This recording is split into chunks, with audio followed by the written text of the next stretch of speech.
कर खाली धोखा बा। हम अब सुधर जाई मौका बा, प्यार न कर खाली धोखा बा। जियते जिंदगी असराद हो जाई, केहू दोसर के साथ आबाद हो जाई। दर्द पहले से मिलल अनोखा बा। हम अब सुधर जाई मौका बा, प्यार न कर खाली धोखा बा।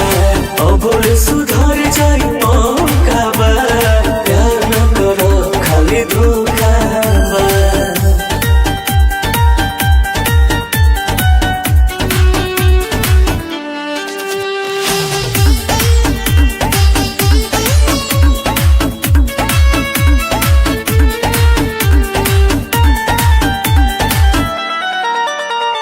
बीत जाई जिंदगी रोअत तन्हाई में, चल गई जान यार कतना जुदाई में, कतना जुदाई में। बीत जाई जिंदगी रोअत तन्हाई में, चल गई जान यार कतना जुदाई में।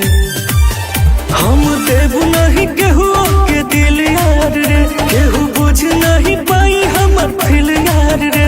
सोची अखिया से बहुत झरोखा बा। हम अब सुधर जाई मौका बा, प्यार न कर खाली धोखा बा। अब सुधर जाई मौका बा, प्यार न कर खाली धोखा बा। धोखा बा, धोखा बा।